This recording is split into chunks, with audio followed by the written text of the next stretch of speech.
Olá, mozões! Meu nome é Vitória Fiore, mais conhecida na internet como Noda Clichê, e esse é o Clichê Talks. Aqui é um espaço que eu recebo pessoas que, assim como eu, gostam de sair do óbvio, e eles vão contar pra gente como eles chegaram até lá. Os meus convidados de hoje são o que eu considero o Holy Trio da moda, e eu admito que eu tô um pouco nervosa para essa apresentação. Eu não consigo fingir costume, porque quando eles passavam na cafeteria do trabalho, eu ficava com frio na barriga. Eles me relembram diariamente que moda é sim arte, e eu estou muito feliz de receber eles hoje. Com vocês, Suzana Barbosa, Luciana Schmitz e Lucas Bocalão. Gente, é um prazer ter vocês aqui. Obrigada. Estou muito feliz. Imagina, fico muito feliz de ter vocês aqui. Eu queria entender de vocês, assim, qual que vocês acham que é o diferencial da Elle no mercado de moda? Pode ser nacional, internacional, porque para mim vocês estão, tipo, no topo. Vai lá, Suzy. Eu não quero ter essa responsabilidade. Não sei, acho que muito tempo atrás, né, em 2015, acho que a Elle primeiro já tem uma coisa no DNA, assim, da marca, que eu acho que é muito contemporânea, assim, Sim. que primeiro mostrar né, que a mulher não precisa ser refém, né, só de estar ali toda vestida, enfim, de luxo. Acho que já esse conceito do high-low é uma coisa que vem com a Elle desde que ela foi criada, né? Sempre incentivou a mulher a se vestir de acordo com o que ela acredita, a buscar, a votar, né? Quando ela foi criada na França, tinha isso de incentivar as mulheres a votar. Então, tem sempre um lado que sempre trouxe um pensamento mais político, um jeito de usar a moda de forma mais consciente. Isso está muito presente, assim. E sempre teve um lado meio irreverente, meio transgressor. Sim. Então, eu acho que, no fundo, o que a gente faz já há alguns anos é resgatar isso que faz parte da história da marca mesmo. Uhum. Mas de 2015 para cá, que é uma coisa que a gente sempre que marcou muito, assim, essa mudança, que ficou mais perceptível, assim, para as pessoas, foi quando a gente fez a capa espelhada. Nossa, aquela capa. O que foi aquilo? Aquilo eu acho que norteou muito do que a gente é até hoje. Uhum. Porque aí aquilo deu ali uma liberdade, uma autonomia, uma segurança, assim, né? E uma percepção do que estava rolando no mundo. Muito porque a discussão sobre aquela capa se deu nas redes sociais, né? E antes disso, as revistas ficavam meio que nesse Olimpo, assim, né? Então, eu acho que ali foi um momento que foi o turning point, assim, pra gente. E acho que isso acabou sendo nosso diferencial, trazer muitos desses temas que hoje todo mundo, de certa forma, tem falado, né? A gente trouxe isso antes, né? E acho que também o jeito como a gente mostra, né? Um personagem que a gente decida fazer capa. Desde aquela época, acho que a gente foi ficando muito livre, assim, para não ter mais a obrigação de se modelo sempre, ou não importava mais quem a gente ia pôr na capa, mas como a gente ia fazer, sabe? E aí tem muito do Luciano nisso também, que é o artista. Não, essa foi a primeira edição minha, né? Tipo, eu cheguei, tinha sido produzido. Foi a primeira edição. Coincidentemente, foi quando eu entrei e... Lu, só fala pra gente o que você faz na Elle. Eu sou diretor criativo. Isso. Da Elle. Eu sei, só pra galera saber.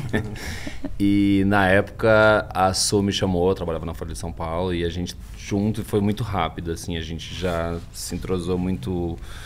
E isso deu abertura pra gente, porque a gente abriu, na verdade, nessa edição, como não tinha modelo, a gente trabalhou com o conceito de se ver, do amor próprio. Pra quem não sabe, gente, essa capa, ela era toda espelhada, quase que era prata, assim, e você conseguia se ver no reflexo da revista, não é? Tinha uma hashtag você na capa. Você na então capa. As pessoas podiam se fotografar na Todo capa. Todo mundo fez, né? Todo mundo. A gente fez uma ação na rua, foi muito legal. Acho que foi a primeira capa de uma revista de moda no Brasil que viralizou, de fato. A gente fez era num papel específico que existia, a gente foi atrás disso, enfim, foi uma operação muito rápida, né? A gente teve a ideia, sei lá, tipo, em uma semana a gente pôs de pé, e aí um processo super complicado e super, tipo, experimental, porque a gente não sabia se ia dar certo também, porque era muito arriscado vinha de uma toada muito de capas tradicionais, enfim, do mercado, como ele costuma ser.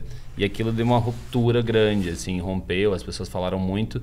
E a edição que veio logo em seguida eram as pessoas que haviam colocado a hashtag Você na Capa. A gente chamou pessoas, a gente fez um casting de pessoas normais para fazer, que era uma coisa que era impensada na época. Impensável, tipo, hoje em dia é muito comum você colocar E principalmente pela variedade dos corpos, né? Que até era uma coisa que as marcas... Foi muito interessante, porque teve um contraponto enorme, que assim, maio, naquela época, né? A gente está falando aí da primeira vida da Ellie, né? Que tem isso também, que acabou e voltou.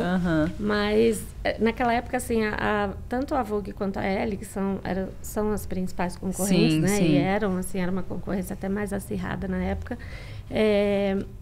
Faziam aniversário no mesmo mês, que era maio. Mentira. E na capa da Vogue, na época, era a Gisele comemorando, sei lá, 20 anos de carreira, eu acho. E a Vogue ela 50, nua, né? Mas ela é a imagem da perfeição, né? 100%. Em tudo, assim, na vida, no corpo, E nessa época a Gisele tinha mais relevância até do que ela tem. Não que ela não tenha relevância hoje, mas ainda era uma época que a função de modelo era muito forte. Se você for olhar... Sim. E ela era... nos últimos anos, as próprias modelos... Há muitos anos já, né? E era uma capa que, assim, fotografada por fotógrafo internacional. Era a Inês Vinu que fizeram.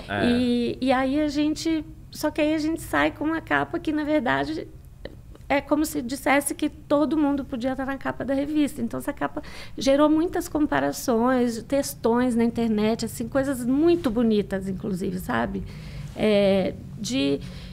Dessa visão, assim, né? E como foi bacana, assim, também ver todo aquele feedback das pessoas então, reais, vocês esperavam por isso?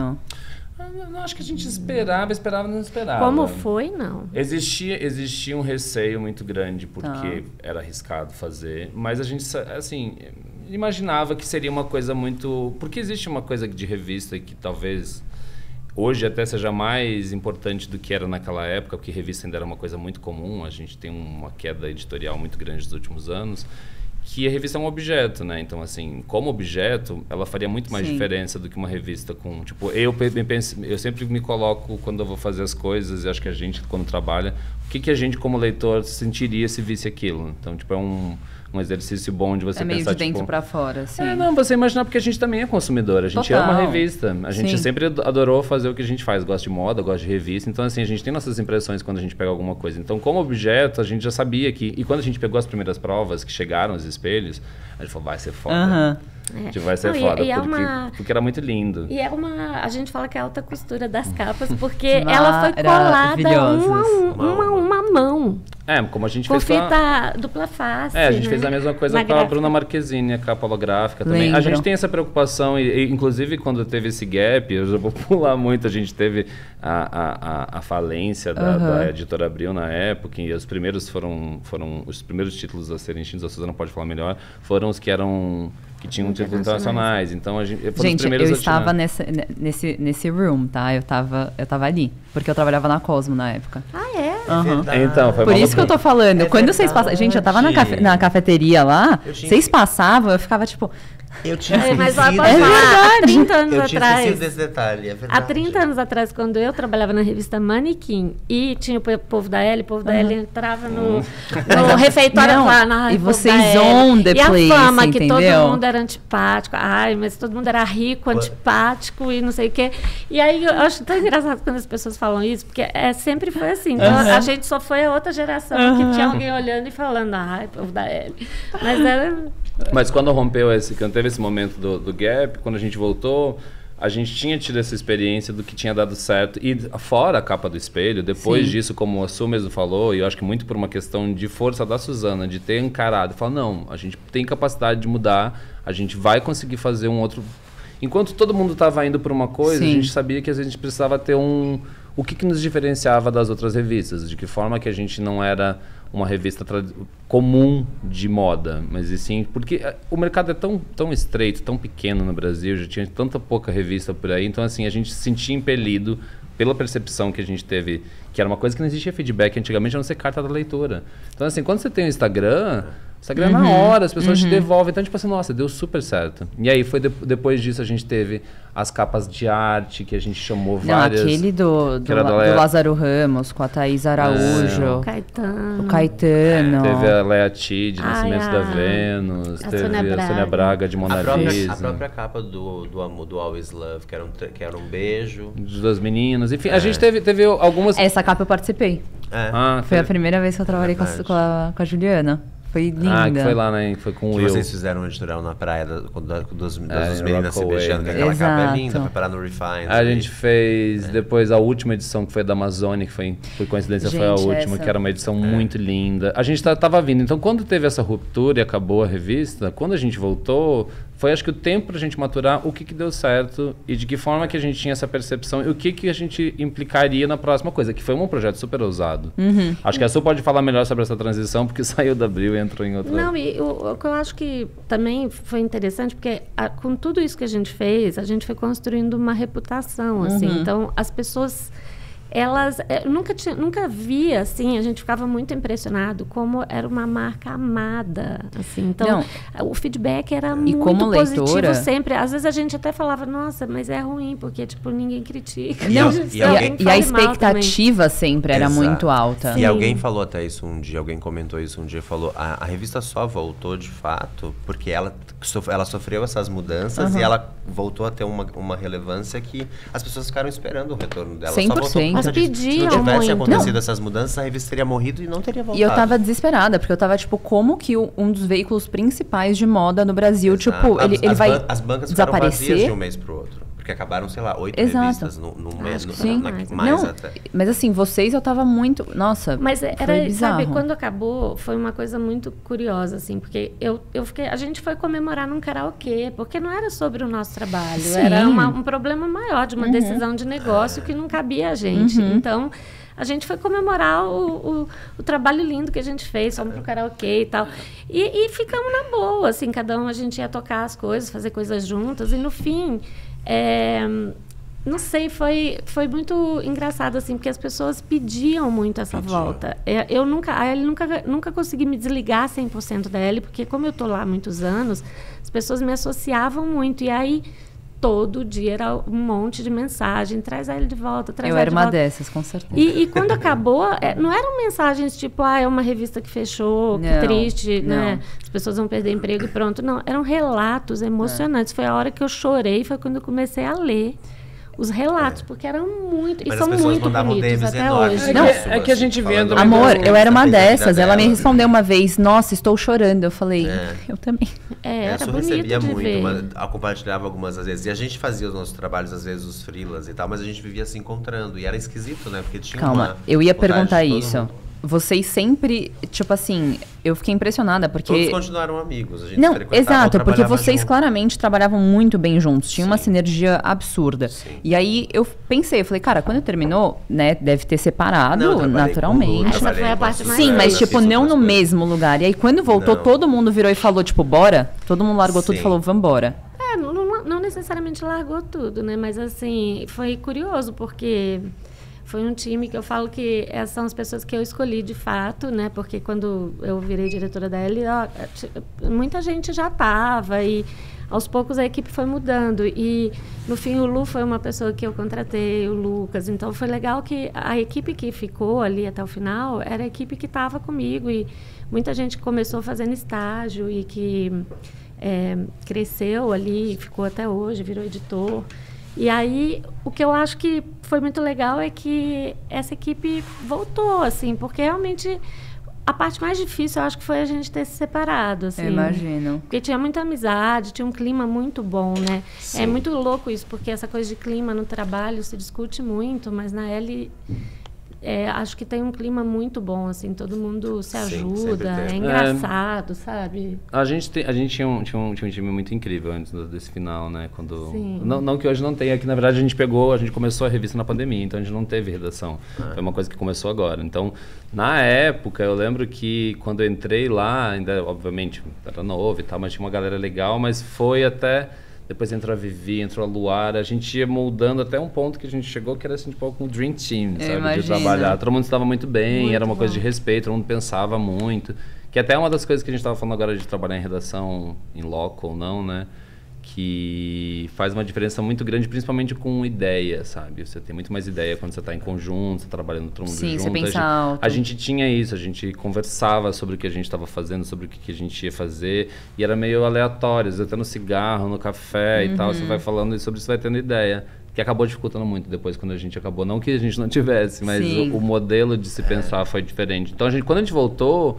Por mais que tentou se reproduzir, até algumas pessoas acabaram voltando junto, boa parte da equipe, a Su chamou quase todo mundo de volta, mas foi difícil adaptar ali naquele começo, justamente porque era um modelo de trabalho muito novo, né? A gente lançou... E um modelo novo para ele no mundo inteiro também. Exatamente, a gente não sabia exatamente desse tipo de produto. O que a gente ia fazer, como ia fazer, assim, a gente foi fazendo e foi moldando, sabe? Então, porque vocês voltaram agora, a revista é trimestral, né? Mais ou menos trimestral. São 4 por ano, mas tem algumas que não dá um intervalo de 3 meses. Não é regulada pelo março, calendário, maio, setembro e dezembro, são que são os meses mais relevantes. Assim. Exato. O que a gente fez foi pensar exatamente aquelas edições que bombavam, que a gente sabe que são importantes no mercado editorial.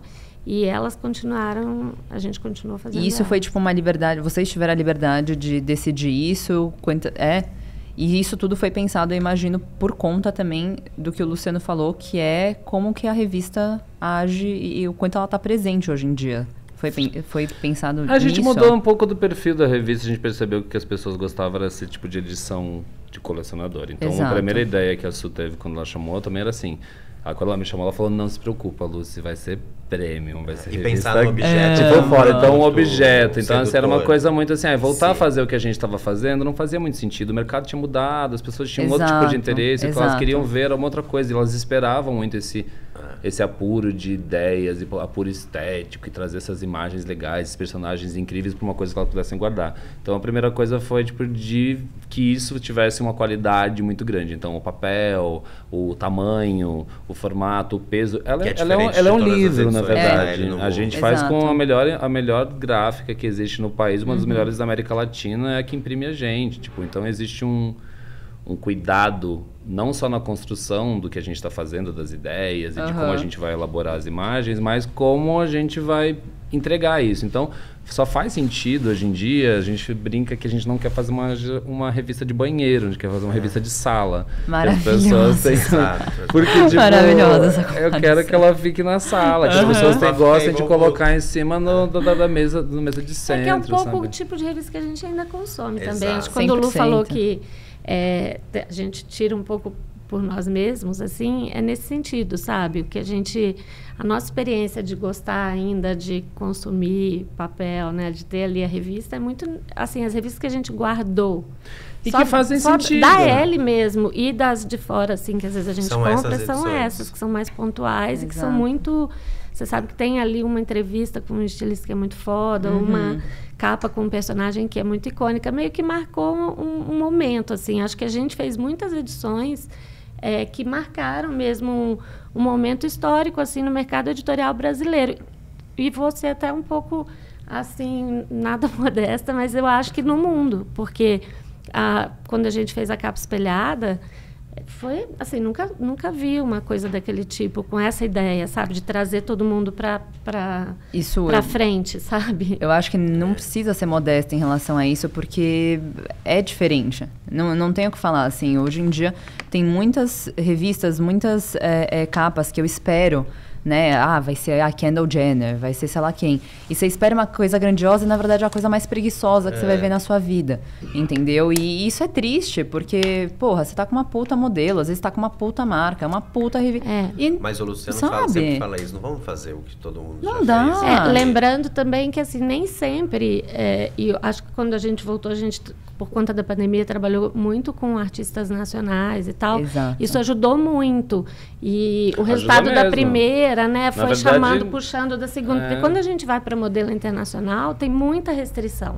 A Então, própria às modelo vezes, tem? a Uma agência, o restrição fotógrafo. de tempo, que há 8 horas, para fazer uma edição como as que tem os cenários que o Lu às vezes faz e tal, as coisas mais Não complexas. dá tempo. Não dá nem tempo de começar essa Não. ideia, porque também ela não se abre tanto para isso. E sem contar que as modelos todas estão no mercado, estão em Nova York, né? Então, assim, pra gente, sendo brasileiro, sendo bem honesto, tudo multiplica por 7. Sim. Então, assim, tudo E a fica data muito fecha caro. 3 Então, dias assim, antes, o que a enfim. gente consegue fazer uma cenografia aqui, tipo, custa X, ela vai custar 7 vezes X. Então, tudo fica muito faz muito caro. sentido. E sem contar que, assim, a gente não trabalha em condições ruins, mas o mercado editorial é conhecido no mundo inteiro por não ter, tipo, a gente não tem Não uma teve verba, muito budget, uma é. verba tipo, certeza. absurda para poder, tipo, investir em construir uma coisa em Nova acha York. que a gente tá milionário, né? Não. E a modelo, quando Essa é muito foi, grande. foi a primeira aquele vez que eu quebrei vale- minha cara, foi quando eu entendi como é que a revista funcionava. Porque eu achava, gente, que Mas era tipo... todo mundo. as Agora pessoas- você já viu que todo agora mundo virou acha. moda também. Tudo,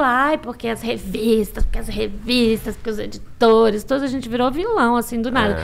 E o povo acha que estamos nadando em dinheiro, que é uma Imagina. loucura, assim, que é a vida. É que do também é amor muito, e do- acho que tá muito nessa coisa da herança de cinema e talvez de uma cultura antiga, que no mas passado... nunca teve dinheiro assim. Ah, mas acho que talvez no passado, em algum momento teve, quando tinha muito investimento, rodava muito, porque era o único meio. Era o único... Não tinha dinheiro, Hoje mas em não dia- se gastava dinheiro, não se colocava dinheiro pra fazer, sabe? Isso Sim, Ah, sim. Você tem relatos de coisas que gente que gastava muito pra poder fazer muita coisa, mas isso eu tô falando da década de 70.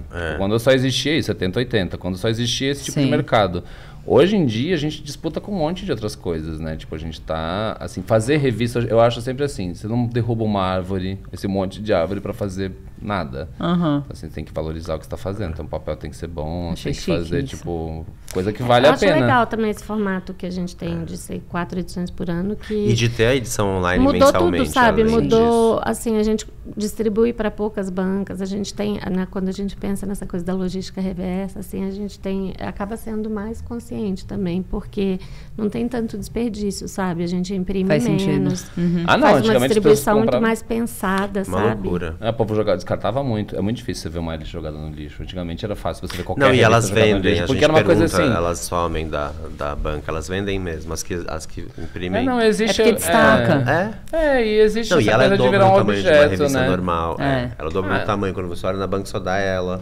E aí, É consegue, verdade. e aí consegue distribuir, e aí você consegue distribuir, não quer dizer, não é, obviamente não tem demérito nenhum, mas você consegue distribuir o que é mais hard news, Aham. você consegue colocar no online, que é uma coisa que a ele tem a Sim. ele viu. Então, assim, além de criar conteúdo que seja específico de vídeo, que é uma coisa que você não conseguiria ter Na revista. numa revista, o conteúdo que é mais hard news, você consegue colocar lá. E o que você coloca na revista é uma coisa mais perene, uma entrevista que você vai poder ler daqui 10 anos, ela vai fazer sentido para você. Eu ia perguntar isso, como que vocês chegaram a pensar nessa distribuição de conteúdo para cada mídia, né? Tipo, pro Instagram, pro online, pra revista em si, justamente por conta disso. As tendências hoje em dia, qualquer assunto...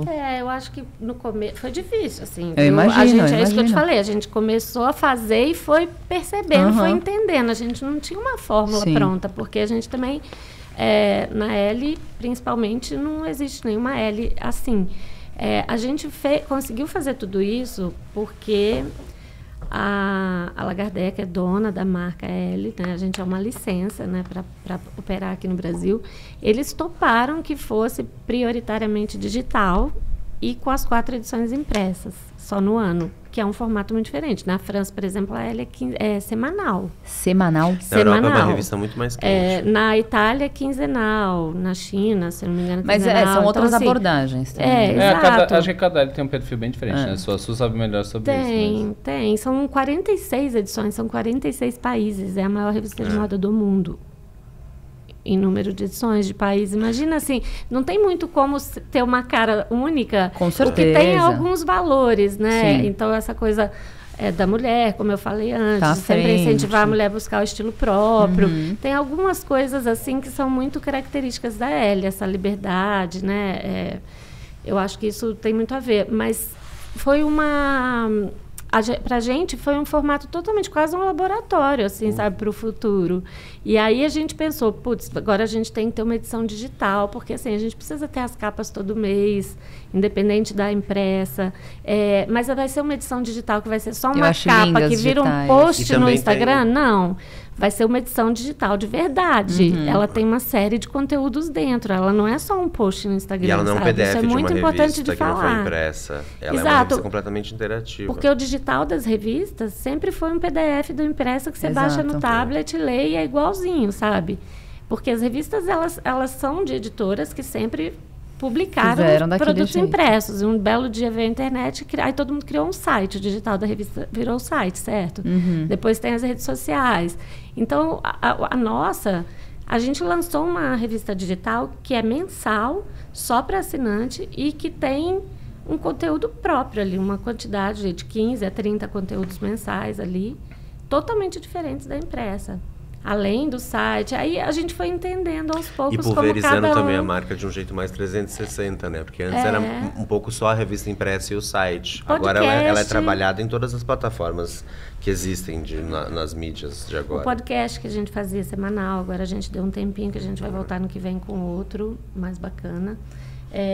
Newsletter, a gente se meteu a fazer um monte de coisa. Virou um ecossistema mesmo. Exato. Sim, a gente fala que é o L Content System. Chique.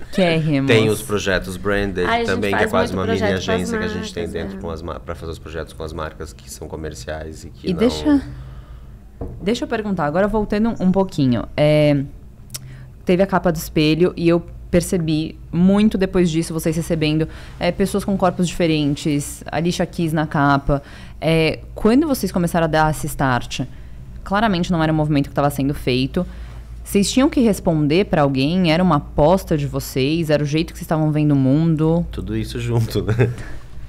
Tá, porque realmente era muito diferente. Às vezes esse diferente pode acabar assustando, pode dar medo de não vender. Certeza que assustou, certeza que... Não é que não vendeu, porque eu acho que esse movimento de declínio, de certa forma, de vender como vendia antes, isso eu acho que foi para todo mundo e ia acontecer anyway. Sim. Mas, por exemplo, certamente algum anunciante deixou de anunciar porque começou a falar esse quando gente gorda marcas na internacionais revista, também, sabe? que ainda não se abriam para isso. A gente tinha que aprovar, quer dizer, ainda hoje, né? Dependendo da pessoa, a marca não quer vestir, mas assim... Era mais delicado. Já tivemos caso também de insistir com a marca falando, essa é a capa, a gente vai dar essa pessoa aí, né? A gente já fez isso também. De mudar a listagem das pessoas aprovadas com a marca, porque a gente já insistiu falando, essa mulher vai fazer, a gente vai fazer, ela é que tem que ser a sua capa. Então, você tem que aprovar, já rolou também. Eu acho que sim, um pouco o preço de ser vanguarda. Exato. Mas é verdade, é verdade. Sim. Tinha muita coisa que não tinha precedente sim, mesmo. porque ninguém fazia, a gente fez. E isso sempre causa um estranhamento, até porque as pessoas não estavam nesse momento ainda. Mas é isso, Não, né? ainda não era uma coisa tipo, cool, todo mundo tem que ter, toda marca tem que fazer. Não, era realmente novo. Mas já era um movimento do mundo também. Que estava acontecendo. Mas ele não era aqui. Mas era um movimento que você conseguia visualizar, assim, sim, tipo, claro. Obviamente não era uma coisa tão mundial, clara assim, mas existia essa coisa, já começavam a ter uma discussão sobre representatividade. Total, a coisa da desconstrução capilar, lembra? Era uma coisa que era muito da internet, sabe? As revistas não falavam disso. Essas discussões estavam na internet. Quando a gente fez... Aí que a gente falou, opa, tem um monte de coisa acontecendo aqui que a gente não está participando. E aí a gente começou a participar. É que as revistas de moda, historicamente, elas sempre foram muito elitistas, né? Elas sempre produziam padrões muito específicos. E muito excludentes, né? Mas a questão do excludente é justamente para poder parecer, como posso dizer... inalcançável. Existiam padrões que você não conseguia, que era só, tipo, passava num campo de privilegiados e não iria para outro lugar. Então não contemplava muito o leitor como parte daquilo. E até o movimento, se você for perceber... Distanciava, né? Não, o movimento de redes sociais, de Big Brother. Quando as pessoas passaram a fazer parte, tipo, você tira essas pessoas que são artistas e começa a colocar pessoas comuns a fazer sucesso, que já tinha, nesse momento já acontecia isso, A verdade começa a ter mais tipo, poder se você também. porque se você for pensar, foi bem no Big Brother quando começou tudo. A gente falava pra Laís, parece uma bobagem, Não, reality adoro show. dela. Mas é super reality show, mostrou que, assim, existia o interesse das pessoas pessoas se verem representadas nesses meios e não de um jeito que elas nunca alcançariam. Porque são lindas os modelos, são... Mas você nunca vai conseguir, porque você não vai... Não são todas as pessoas e que têm 1,80 m. você nunca vai acessar ela de verdade. Não, exato. Não, e aí também é um recorte, quando você coloca uma pessoa assim, não é, as modelos não vivem daquele jeito que elas estão na capa, na vida delas. A gente fazia um recorte idealizado de um padrão de beleza. E como existe esse movimento, o fato de a gente dar uma capa onde a pessoa se via e depois voltar e dar protagonismo para as pessoas comuns... As pessoas se viram representadas da mesma maneira que elas sentem interesse em ver as outras pessoas. Tipo, há pessoas que poderiam ser elas, blogueiras, que começaram, foi logo depois desse mesmo momento, quando teve é um movimento que eu acho que já estava acontecendo. A gente só pegou no começo ele. A gente estava junto com ele acontecendo. A gente estava... Acho que a gente passou a fazer parte das conversas e também é isso que eu sinto, exatamente. Mas eu acho que a gente também começou a se aproximar mais das pessoas. Tinha os grupos no Facebook, com os leitores, a gente testava outras coisas também. A Nath também fez muito disso no digital, quando ela ainda estava com a gente, né? E a moda é um reflexo do que acontece na sociedade. 100%. Então, assim, o que estiver acontecendo, a gente vai captando. 100%. Claro. Aí, quando a gente capta antes, tem gente que demora mais. Aí, uma vez, a gente... Acho que os meninos não estavam ainda, né? Porque eu tô na L há 20 e poucos anos. Tinha um casal beijando, um casal de homens beijando na L. E aí, eu recebi muita carta de leitor. Que ano foi isso? Foi 2013, eu acho. Tá. Assim, horrível. Uma mulher muito, por acaso, muito religiosa na época. E ela escreveu coisas horrorosas. E eu falei, olha, eu sinto muito. A gente faz jornalismo, isso está acontecendo no mundo. A gente nunca vai fechar os olhos para isso e está tudo certo. Então, sinto muito. Talvez você não vá mesmo gostar de ler a L, porque a gente não vai deixar de fazer isso. E aí era bem mais difícil, assim, sabe? Tinha, às vezes, uma reação, mas eu acho que aos poucos, de tantas coisas que a gente foi rompendo, assim, com padrões, também acho que o público que começou a se interessar pela revista mudou também, rejuvenesceu um pouco. Eu ia imaginar. Então, a gente falando de feminismo, sabe? Aí, para uma revista de moda, também foi bem, a gente falou disso bem antes, assim. Eu comecei a me identificar mais com a L, eu acho. E não só identificar em questão das conversas que vocês estavam tendo, mas, assim... É isso, os tópicos que vocês estavam levantando, o jeito que vocês estavam apresentando moda, que pra mim era o futuro, pra mim moda era aquilo que eu sempre vi e por alguma razão eu não via mais em revista, não tinha mais esse sonho, assim, que eu bati o olho em alguma coisa e falava, tipo... eu acho que tinha uma coisa que eu acho que tem ainda, que eu acho que o Lu é muito bom em fazer, que é essa provocação, sabe, assim, com a imagem, né? No fundo, eu acho que a imagem... Olha, eu sou de uma época que... Esse cargo de produtor de moda, de editor de moda, nunca ninguém sabia direito como nomear, assim, dentro do jornalismo, né? Sim. Porque aí a gente era contratado como repórter visual. Porque no fundo... Esse nome. Mas no fundo, sabe que faz um pouco de sentido? Porque é uma forma de comunicação muito potente, com assim, certeza. A imagem, e que é isso, tem toda uma mensagem ali que não está em palavras, né? Tá em imagem mesmo. E eu acho que acho que isso talvez tenha trazido muita relevância, porque é uma forma da gente se comunicar sem ser só com texto, né? Assim, as imagens sempre entregam muito. E eu acho que é isso, assim, porque tem muita marca hoje em dia que precisa virar e falar assim, a gente é inclusiva, a gente é isso. Assim, você não precisa ficar falando, ou você faz um trabalho, né, bem feito de realmente mostrar isso, de realmente exemplificar, sem ter que ficar justificando, sem ter que ficar relembrando o consumidor o tempo inteiro, ou fica, às vezes, até um pouco falso. Então, eu acho que é isso. Eu acho que para vocês sempre foi muito natural. Obviamente, o movimento ele estava começando, eu lembro disso começar a acontecer na internet, mas eu acho que vocês começaram em um momento em que as pessoas ainda não estavam cobrando das revistas ou das marcas. Eu acho que a crise que a gente passou lá atrás, um pouco criativa de querer mudar e tal, eu não estava nessa época, que estavam só sócio e o Lu. É o que começou a acontecer com muitas revistas no Brasil agora, que começaram a mudar agora e fazer essas coisas depois da nossa volta. Inclusive, eu acho que até assim, uma coisa que eu conversei com a Lele Santana, quando ela estava aqui, é que o vídeo dela realmente foi um divisor de águas para muitas coisas. E foi ponto, sabe? E eu acho que foi realmente algum desses momentos de assim, olha, do jeito que tá indo, não dá mais. E eu acho que vocês foram muito, obviamente, vanguardas nisso. Mas a gente aprendeu muito também, viu? A gente aprendeu muito, certamente. E várias coisas que também. A gente fez no começo, a gente não faria hoje também. Entendi. Eu acho que foi... a gente foi crescendo junto, sabe? Como equipe. Então, por exemplo, a gente foi percebendo palavras que a gente sempre usou, que são clichês, né, de revista de moda, que a gente foi meio que abolindo, assim, do nosso dia a dia. Acho que tem também uma coisa muito verdadeira, que todo mundo da equipe acreditava de fato e vivia e pensava exatamente da forma que estava ali. Então, ninguém estava fazendo porque estava uma coisa de cima para baixo, sabe? Então, acho que isso ajudou muito. Eu nunca precisei ficar, assim, tão preocupada, porque eu sei que todo mundo era um pouco fiscal do que estava falando e estava muito atento a uma palavra que podia soar ruim num título. Eu sempre gostei de ouvir a opinião das pessoas, então isso ninguém nunca se sentiu muito inibido de falar o que pensa, assim, eu sempre ouvi. Tinha muita gente jovem na equipe também, então isso é muito bom, porque... E você sempre deu também liberdade para quem era bem mais jovem de... É tipo aquele quando você sai uma merda, né, que você vê, tipo, rola uma bosta, falando, gente, mas ninguém falou, ninguém viu isso. Ninguém Quem viu. aprovou? Acho que a gente viu, nunca passou por isso. Não tinha ninguém numa equipe que falou, isso não vai ser bom. E aí, na época acontecia muito isso. Foi uma época que, assim, quando a gente passou a fazer isso, era uma coisa, acho que ficou mais evidente de como isso era reproduzido o tempo inteiro e as pessoas não ligavam. Que você falou, não era cobrado antes. Então, assim, a partir do momento que você começa a colocar luz sobre um tipo de questionamento, as pessoas começam a se questionar e falam assim, tá, mas... E aí os outros, assim, várias continuavam fazendo isso, eu não digo só de revistas, até no mercado publicitário. Com certeza. Era uma coisa comum, você vê em campanhas um tipo de imagem, um tipo de recurso de idealização estética que não...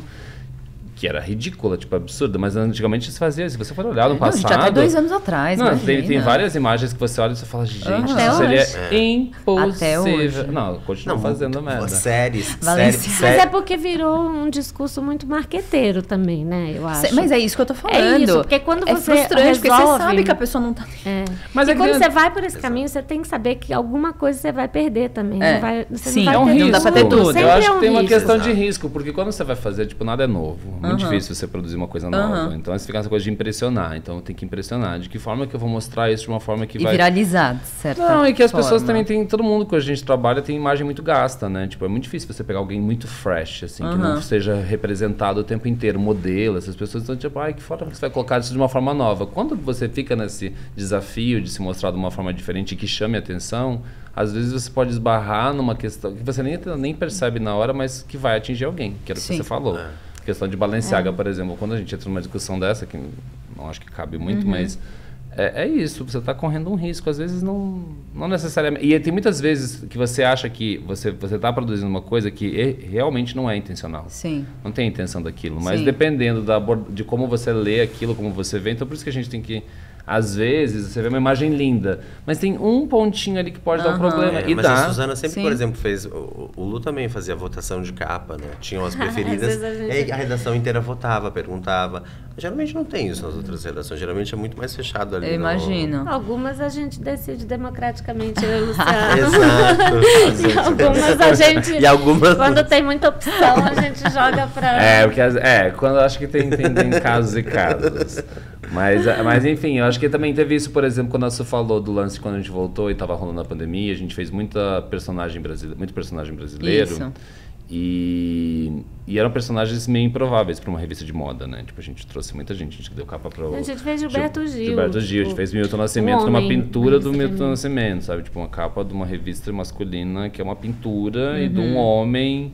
tipo, mais velho, enfim, a gente teve vários personagens, mas foi um desafio muito louco, porque de que forma que a gente vai dar dentro da revista, de que forma que essas pessoas que já foram tão vistas a gente vai dar diferente, como que a gente vai fazer essa conexão com moda, porque aí sempre ficava nessa coisa, se você me deixar pra mim, eu fico só fazendo isso. Ele vai fazer só revista de arte, eu só vou fazer isso, daí ela fala, não, precisa de moda, então tem da galeria, então tem que ter um balanço, dele. então você começa a colocar, tipo, fazer, aí você tem que fazer editorial. Inclusive, se deixar, não tem roupa, tá? Quero deixar isso bem Todo claro. mundo Eu falo, lado, bota uma roupa, por favor. Mas eu acho que uma coisa legal, a gente mas nessa época também teve a parte da roupa e sim de uma outra área, né, para escolher a narrativa, seja um artista, um movimento, uma música como foi a sua, decidiu fazer o tema de uma edição que era a música, que era Imagine. Então eu acho que isso acaba enriquecendo, mas a roupa pode entrar depois, né? A gente pode localizar a roupa naquela atmosfera, mas é muito mais interessante criar uma narrativa que inspire as pessoas e crie desejo desse jeito. E além disso, tinha o lance de que naquele momento seria muito ridículo, no meio de uma pandemia, a gente ficar colocando um monte de roupa cara. Só um modelo pulando e vivendo a vida, tipo, feliz enquanto todo mundo tava preso. A gente pôs roupa cara. Não, sim, mas naquele momento a gente teve o cuidado de mostrar de uma forma mais... Sim, eu acho que a gente teve um balanço de que mesmo quando a gente fazia, a gente tentou tirar... Mas não era insensível. Não, olha, é um business também, gente. Claro, não sejamos ingênuos. Claro, e é uma revista de moda. Está posicionada como uma revista de luxo. O luxo hoje, ele tem várias faces. Exato. E a gente acha que a gente sabe navegar bem por elas. Mas não dá para dizer que não é elitista também, porque uma revista custa R$60, é cara. Mas tudo bem, o que eu acho é que mas eu digo com cuidado a gente sempre teve cuidado na abordagem. Então, assim, a gente voltou numa pandemia. Pô, nem live a gente fez, porque a gente não queria ser aquela live saindo da geladeira, aquele meme da live saindo da geladeira, sabe? E o primeiro projeto de imagem foi a gente não queria estressar a série de 20 fotógrafos brasileiros com 20 marcas brasileiras. E justamente porque estava no alto da pandemia, a gente só enviava as roupas e eles faziam direto da casa deles, do núcleo de família. Foi uma loucura. Eu não sei, a gente pensa muito em como... teve esse cuidado também, sabe? De nesse momento não fazer se aproximava dessa coisa dos laços, das famílias. A Bruna Casteira, por exemplo, fotografou o filho dela com as roupas da Luffy. O Bob fotografou a esposa dele correndo no... Tem fotos. O Luciano fez uma série incrível com o Gleason na praia, depois com a Debbie também no litoral, que é lindo. Sabe o que é legal? Sabe? Inspirava as pessoas de outro jeito e não era muito focado. Vendia a peça também, óbvio, mas era de outro jeito. O tom era diferente. Sim. Foi muito legal porque a gente fez uma hashtag Olha Ellie e convidando as pessoas a postarem foto. Porque isso foi uma coisa quando a gente voltou. Porque assim, como as pessoas pediam muito a volta do título, quando voltou eu falei, uma coisa que a gente não pode deixar de ter é as pessoas envolvidas nessa volta, fazendo parte disso. Então, a gente criou essa hashtag, as pessoas se postavam, e aí a primeira coisa que a gente fez foi fotografar à distância. Infelizmente, a gente não conseguiu levar todo mundo para o estúdio para ter essa experiência de estar no estúdio, né, fotografando para ele. Mas a gente fez à distância, o Gleason fotografou. E foi, assim, muito legal, muito emocionante, porque ele se sentiu entrando na casa dessas pessoas. Porque, às vezes, a mãe ajudava, a avó a pessoa mostrava o local da casa. Ele via a luz junto. Aí os meninos faziam call para alinhar que roupa ia vestir. O Lu acompanhou. Teve um menino que vestiu só a avó dele no jardim da casa deles, lá foi no muito sul. Bonito, assim, sabe? O processo. E era uma forma das pessoas fazerem parte disso com a gente. Todas foram pagas, cachês, né? Porque às vezes vem alguém e fala, mas não paga. Não, paga sim, a gente paga tudo e todos. Quero deixar isso bem claro, que a gente não paga super bem. Pagar, eu acho que é pouco, mas assim, é o que a gente pode pagar. Mas enfim, assim, mas eu acho importante dizer isso, porque também tem muito essa cultura de se falar isso, que, né? Não paga, acha que a gente vai só para aparecer, porque dá visibilidade. Não. Acho que tudo é um trabalho e precisa ser remunerado.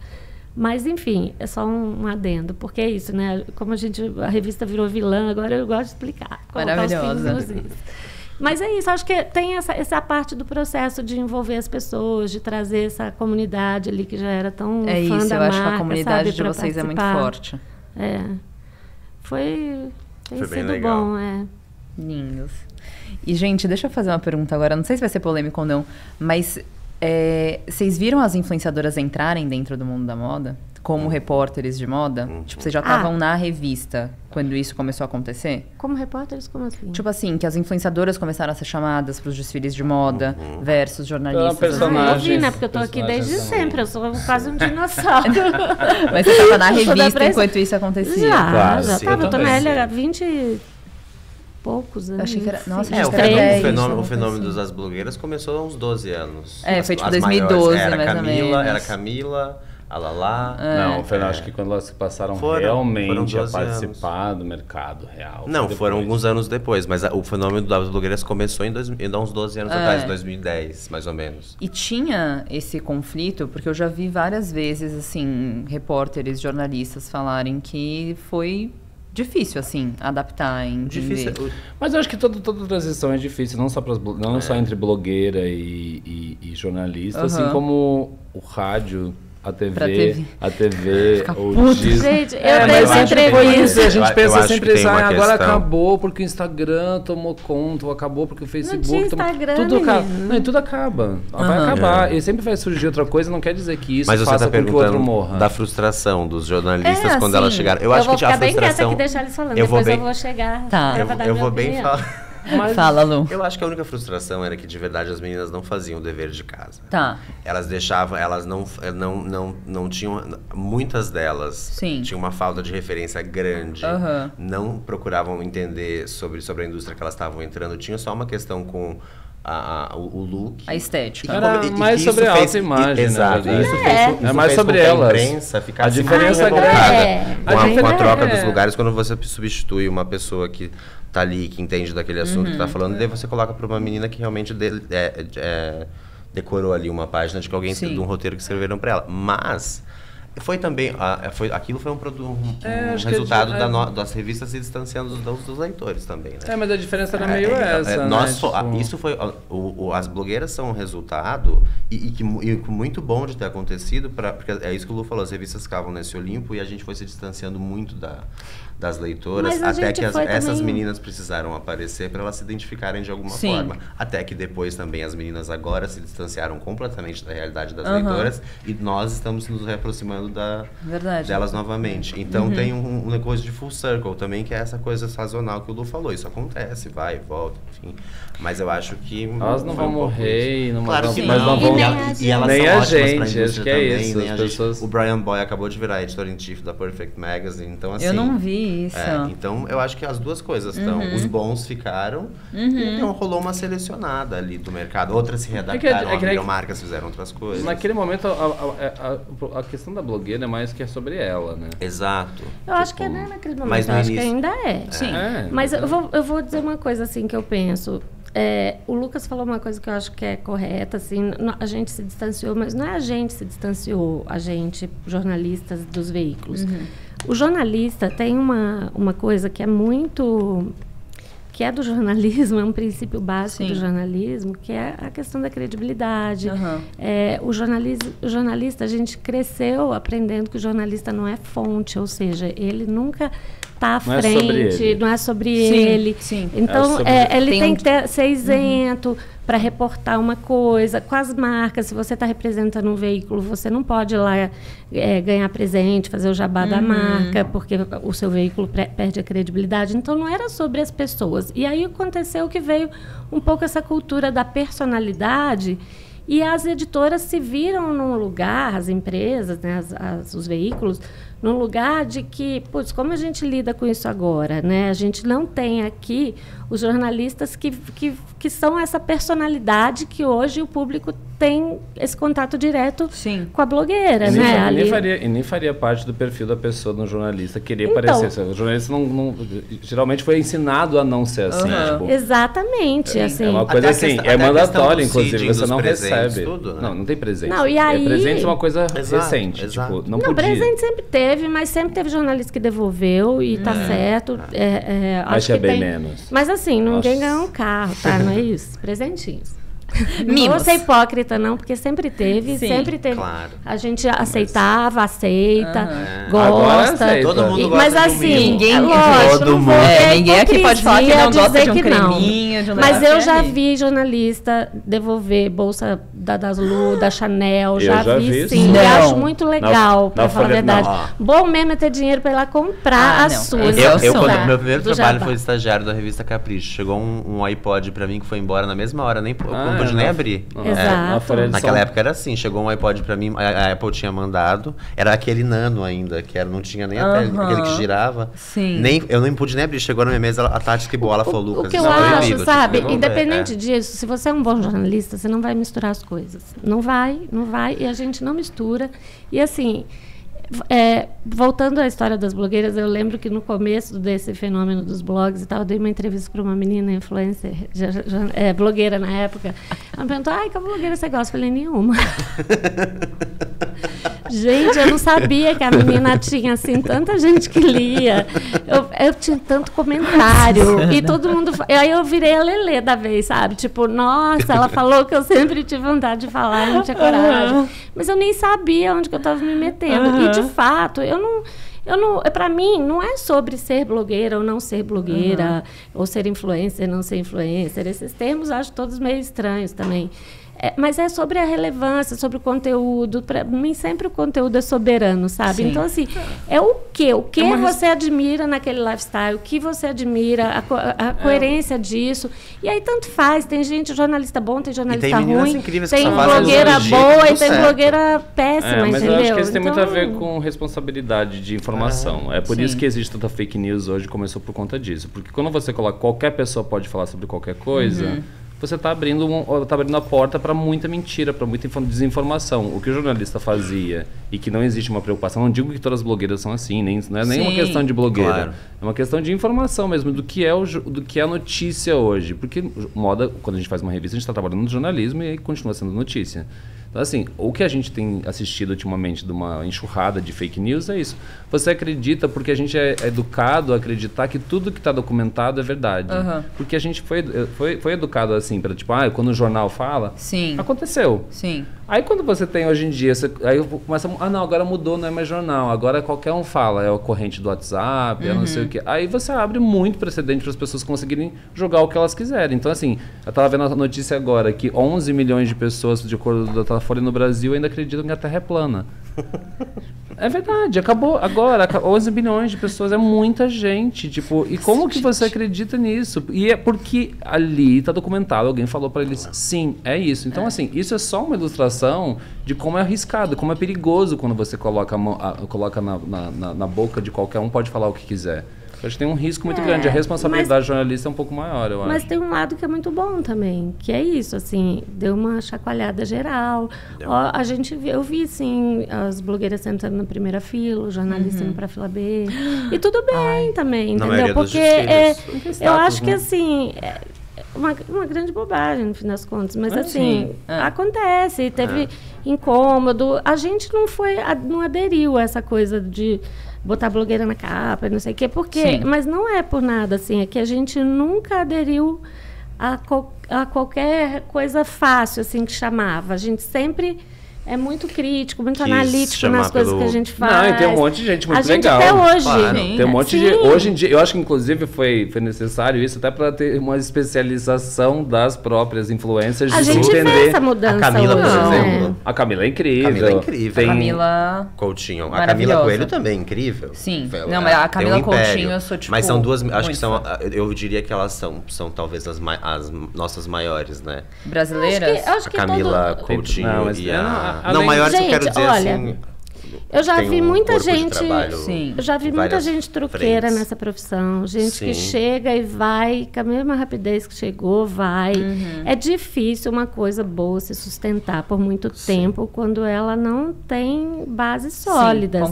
Isso é em tudo, é fotógrafo. Não quer dizer, isso não quer dizer que todo jornalista é confiável também. Exato. E que nem toda revista tem credibilidade. Fica, evolui, muda, vai acompanhando. Normal, entendeu? Para mim, é sobre isso. É sobre o trabalho que a pessoa entrega. Tanto faz aonde ela está entregando, mas o que ela está fazendo. Você que é dessa área, você sabe. Vocês também tiveram que se puxar aí para agora manter a relevância, essa coisa do algoritmo, né? De mudar de... Cada hora é uma plataforma diferente. Gente, mas é um talento gigante. É um puta talento, é difícil fazer isso. Eu já acompanhei algumas blogueiras de perto, assim, tipo, de pessoas que a gente vai trabalhar junto. Tipo, tem a Thay, por exemplo, que é maravilhosa. A Thay a gente ama. Ela sabe... A Thay a gente fez. Ela soube se construir como um pacote. Tipo, ela se usa quase como um instrumento. É quase uma performance. Gente. Pra mim, é sobre eu acho que é isso. Mas não só ela, são várias pessoas que são... Elas se constroem como também um elemento, não é? Tipo assim, então saber como fazer essa chavinha de que você vira, tipo, e saber que é uma persona. que na verdade todo mundo que tá ali, ninguém Eu já comprei coisa porque vi ela postar, então eu posso Sim. dizer, ela é influencer mesmo. Não, ela Me é. influenciou. Não, e ela cria Eu acho um isso muito roteiro legal. de todas as publis dela. Sempre é uma cena que E ela tem fez. uma coisa de tem um- estilo próprio, Sim. que é muito único, né? Assim, Exato. isso eu acho muito legal. Eu sou mais chata com esse tipo de coisa, assim, tudo que eu gosto, eu olho pra isso, assim, de uma coerência entre o que a pessoa vive, o que ela é, o que Eu ela sigo veste, várias o que ela- meninas também Eu que eu gosto, assim, de não é um Não, imagina, preconceito não tem de demérito ser nenhum. blogueiro ou não Você, ser blogueira. por exemplo, tem um estilo genuíno, que foi sempre seu. Sempre. Sim, Sempre foi. sim, Mesmo sim. quando você tinha as maquiagens, lembra? Ai, Quando a gente se saudades. conheceu. Sempre foi uma coisa que era uma vontade sua, que Sim. você usava e não era muito. Não tinha uma relação com o que todo mundo estava fazendo. Exato. A verdade sempre vende, né? Mas. E eu acho que assim, querendo ou não, tá num momento em que é um mercado, por mais que ainda tenha espaço, assim, eu não acho que, óbvio que saturado no sentido de muita gente, mas acho que quando a pessoa tem alguma coisa diferente, se destaca e eu acho que tem aí ser se mantém. verdadeiro, É autêntico. isso. Agora, a gente também pode ser um monte de velho falando um monte de bobagem. Claro. Não, gente. Porque a gente é meio old school, Eu sabe? sou velho. Tem, total. não, Eu mas aí também. tem gosto pra tudo. Quem não gostar da gente vai ver outro podcast. Um beijo da Anitta. Todas Beijo, canceladas por toda a blogosfera amanhã. Não, mas a gente adora várias, imagina, não é? Não, A gente sim, até tem eu tava amiga falando- blogueira. Tem super, tem super. Tem super. Tenho vários Olha, amigos que são. Vicky, a Mas, Dai, a Camila também. gente é mano. muito Não, gente, besta, não é né? sobre isso. Acho que é sobre transição mesmo, de Não, tipo mas de eu acho- informação. Inclusive, logo, provavelmente vai aparecer algum outro tipo de... Vai começar a aparecer os avatares que não são o seu que. Sempre vai ter isso. Sempre vai ter Sim. essa briga de braço. Ai, Claro. quem vale mais, quem vale menos. E quem tá no lugar e se vê ameaçado, é normal você, tipo, numa reação até de ficar um pouco meio... Sim. Proteção mas no mesmo. final das contas você percebe que é isso que a Suzana falou. O que é bom fica. Exato. Tipo, se você faz um trabalho legal, que é relevante, vai É, ficar. eu Se não concordo. é, as coisas desaparecem. Então, assim, A própria de quem mesmo? Gente- A quantidade de hate que ela tem é diretamente proporcional à quantidade de sucesso e de gente que 100%. ama ela Não, loucamente. isso então, que assim, a gente tá fazendo é um agora. trabalho que... Não, gente, em Isso que a tempos gente de fala com quem engajamento... tem que falar. mas, né? gente, Tá tudo isso, certo. assim, pensando nisso, tipo, essas coisas que se suprimem ou não, tipo... Aqui, o que a gente tá fazendo é uma herança de rádio. Tipo, que era uma coisa que, teoricamente, Total. tinha morrido. Isso era uma coisa comum no rádio. Exatamente. E a gente tá... Várias pessoas voltaram a ouvir Sim. podcasts e ouvir, tipo, notícia pelo podcast, do Spotify pelo podcast. Ou seja, existe, sempre vai ter lugar pra Sim. mídias meio... Mesmo que você ache que elas são obsoletas, elas voltam. Eu Tipo, acho, você vai dizer pra ela inclusive, que você devia abrir pra pedir música, Ah, pra audiência louca. pedir uma música. À vontade. Mas é sempre Seria assim, chique. tipo, eu tava falando sobre isso, série nada mais é do que novela. É uma novela, e as pessoas acham que Divididinha. que as novelas iam morrer, é uma novelinha mais curta, Aham. só isso. Tipo, então, ou seja, as coisas não morrem, se elas são Aí vem boas, o elas Pantanal. morrem. Pantanal, evoluem, é. todas O as Pantanal, millennials lá é. assistindo Pantanal. Gente, do nada, Exato. não sei o que aconteceu. Esse surto eu não Pantanal participei. do meu tempo, eu assisti o primeiro. Eu não participei desse surto, Eu mas assisti ele os aconteceu. dois, assisti o primeiro e o segundo. Olha isso. Vovó. Ô, gente, ainda nessa função assim de momentos diferentes da moda, vocês viram uma mudança de mercado muito grande de como a moda era antigamente, como as pessoas se comportavam, a forma que a hierarquia funcionava para hoje em dia? Nessa Tá questão olhando de pra mim? assim, não, porque eu quero saber nessa questão Mas de nariz você em fala- pé, Ah, nessa sim, questão de tipo completamente. assim, Ah, sim. de ser um lugar completamente Completamente. inacessível, distante Sim, mesmo, que é o que a gente estava falando. Você pode pegar pela mulher mais poderosa da indústria, que era uma mulher completamente fechada, não aparecia em lugar nenhum, que era a Ana Wintour, e hoje em dia ela faz vídeos respondendo 73 perguntas de Gente, pessoas isso é na verdade. rua, de pessoas na rua dentro do canal da Vogue todo mês. Isso aconteceu com todo mundo teve que aparecer na frente da câmera, falar. Ninguém Olha, mais compra sem não, mas conhecer assim, o outro. em questão de ambiente, Ah, sim, com certeza. O nariz em pé, Essa coisa de ser- Mas a acho que não é chefe só- não é- maltratando. não é só de da ter que moda, penar, né? assim, eu já né? trabalhei com gente que já me jogou sapato em estúdio. Na cara? Várias Eu não- coisas. Não, não, a Suzana nada. Eu quase, Mas, eu já fiz isso. Não, claro que não. Mas eu já Você. tive. Eu comecei há 12 anos. Há 12 anos atrás. E é recente comparado ao Lu e a Sim. Su. E já tive várias experiências ruins, que hoje em dia não acontecem mais. As Não, pessoas mas não aí é ousam bom. mais fazer isso. Mas estilista jogar coisa no assistente. Sempre teve. Ainda isso. existe. Mas mudou muito. As pessoas começaram a ficar com medo, as Não, pessoas que começaram a existe- ser cobradas. É, que na verdade Quando as existe pessoas uma começam a ser denúncia. cobradas, quando as modelos Aham. cobram realmente a inclusão de todos Sim. os perfis, quando Mas- as revistas Gente, punem É que existe uma esse coisa tipo de assim, comportamento. mas só quando pune, agora isso foi faz, mudando. É que, na verdade, teve uma época que isso sempre acontecia muito mais. O que acontecia era, se você trabalhava num lugar, era básico, assim. Gente, em revista de moda até que era suave. Não, mas em revista... claro, não, eu trabalhei na Folha de São Paulo, era pesado. Tipo, se você sai por algum motivo... E era um ambiente hostil. Você não pode, tipo, existia uma coisa que te aconselhavam, você não processa...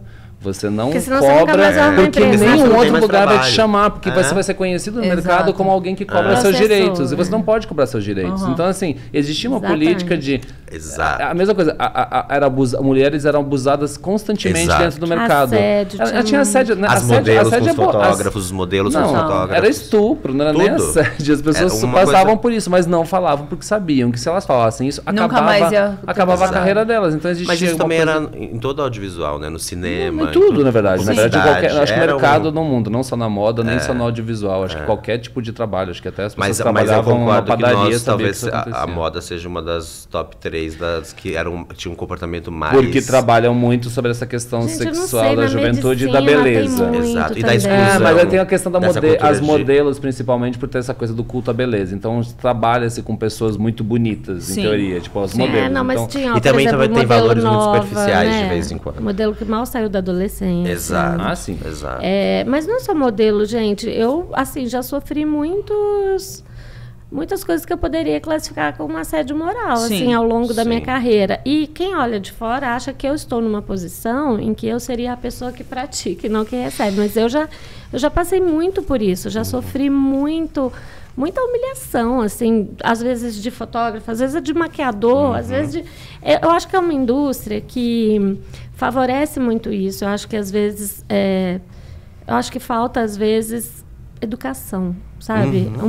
Às vezes falta um princípio básico, assim, de ouvir o outro, né? De respeitar o outro. Uma coisa muito básica, sabe? Não belisca o amiguinho. Não. Exato. Eu acho que isso é para tudo na vida, entendeu? E eu acho que, assim, muitas vezes isso não sei se talvez porque lida com muito ego, é difícil, assim, administrar essa parte do ego das pessoas. Mesmo a gente tem que se policiar muito para não ficar nesse lugar também, sabe? Mas, ao mesmo tempo, é um trabalho de muita pressão. A gente trabalha com prazos enlouquecedores, sabe? Então, é muito rotina, fácil né? também você se estressar e, sabe, nada pode dar errado, é muita pressão. E eu acho que também pode acontecer, mas eu acho que tem uma coisa que é de cada um, que é da educação mesmo, assim, de como você trata a outra pessoa. Não sei, acho que isso é uma... É de valores de ser humano mesmo, né? Mas valores básicos, é verdade, valores básicos. Mas acho que tem um pouquinho dessa questão do ego envolvida, com certeza. Que tem, claro. A gente é um mercado que...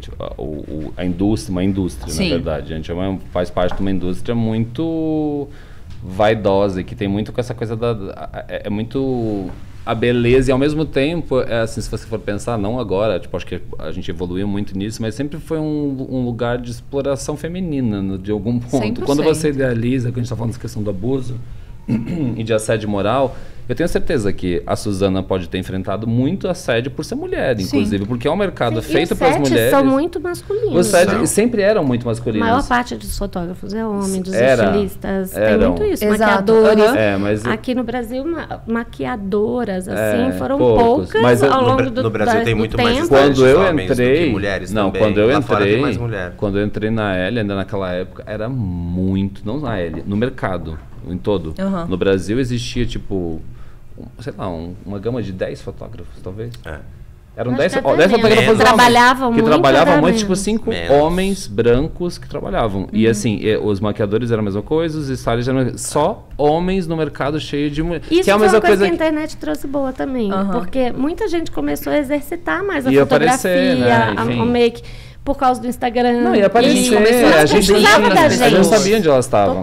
Não precisava da gente para ser validado. A internet validava, as pessoas validavam e pronto. E aí a gente também foi descobrindo muita gente assim. Então o mercado abriu muito, sabe? Exato. Abriu para também, até às vezes a gente, né, já experimentou muita gente também que a gente viu que faz uma foto bonita no Instagram e às vezes não vai dar conta do que a gente precisa fazer. E também uma questão de que hoje em dia ficou mais evidente quem faz e não só o que se faz, né? Por exemplo, a gente acabou de fazer uma edição agora que vai sair semana que vem, a louca, que a gente fez um editorial de beleza que era sobre a estética da beleza de comunidade. A gente fez inteiro, a equipe inteira era de comunidade, era uma coisa impensada no passado. Era muito comum você chegar e levar para Bahia um monte de paulista branco, então você fotografava um monte de modelos pretas, mas atrás das câmeras lá se viam só com um monte de branco trabalhando.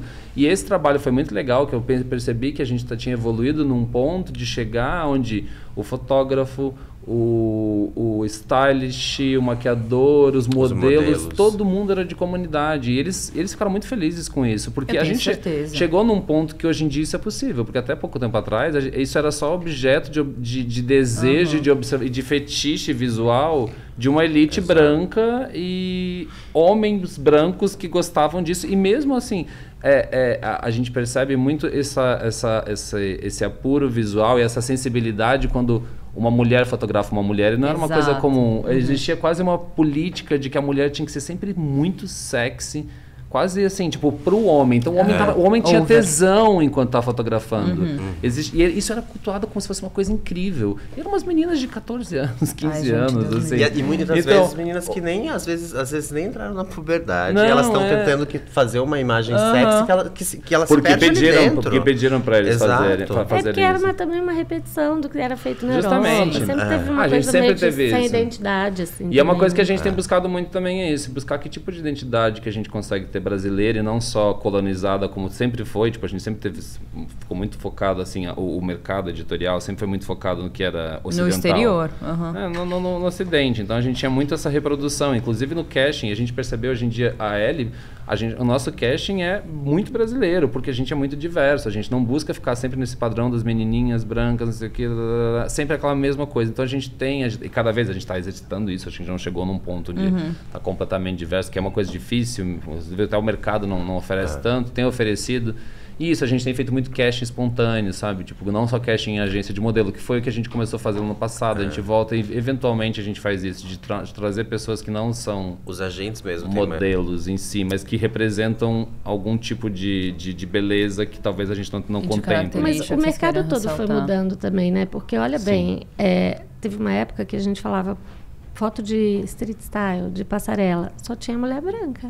Então, a gente, obviamente, era praticamente obrigado a publicar. Então a gente começou a ligar para os fotógrafos que faziam street style, passarela, e falava, gente, tenta fotografar um pouco mais de diversidade de corpos, de peles, etc.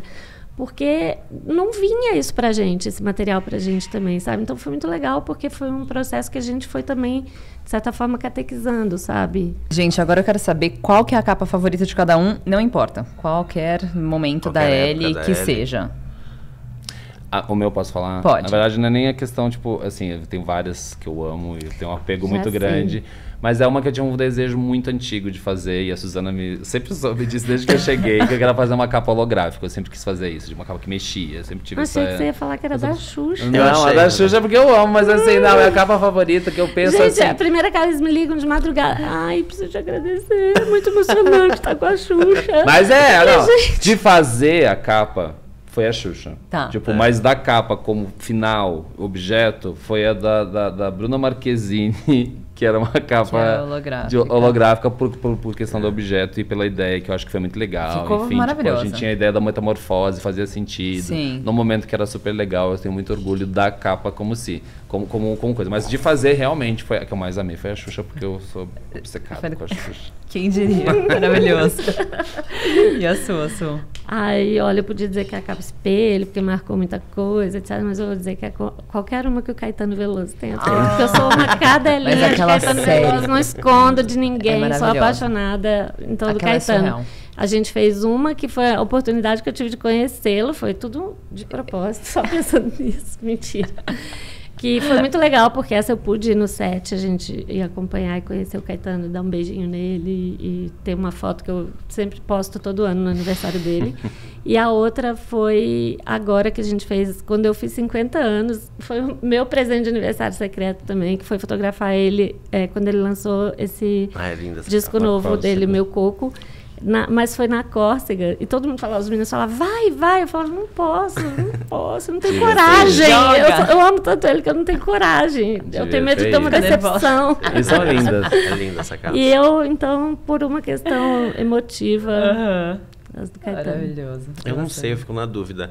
Eu gosto muito da de 30 anos da Ellie, que é uma que a gente fez com a Isabelle, que eram 3 capas, e a minha história era com ela careca, a gente deixou ela careca. Eu lembro dessa capa. Eu amo essa matéria. Sim. Eu amo a capa do Amor, que é a Tairine beijando um sapo, que não é uma capa de moda, mas que é uma capa tão fofa, legal, assim. Gosto da lixa também, do pombo da lixa. Ficou chiquérrima aquela. Ficou chiquérrima. Gente. A gente se apega, na verdade não tem como falar tipo uma só, né? Porque a gente se apega várias. Até porque vocês viveram background, isso é tipo perguntar para um pai incrível. qual filho que você gosta mais. Exato. Pra gente fazer. Gente, vamos ter que encerrar, mas foi um prazer absurdo ter vocês aqui. Nosso, muito obrigado. Foi maravilhoso, amei porque a gente conseguiu bater esse papo, ter esses insights da indústria. Tenho certeza que quem está escutando também é muito fã. Sejam bem-vindos de volta a hora que vocês quiserem, vai ser um prazer. E parabéns pelo trabalho de vocês. Pra Eu realmente também. sou muito fã. Mesmo. Obrigado, amor. Sucesso. Obrigada. Feliz Natal, feliz Ano Novo para todo mundo. Não se esqueçam de se inscrever no canal, deixar seu like, ativar o sininho e eu vejo vocês no próximo Clichê Talks. Um beijo.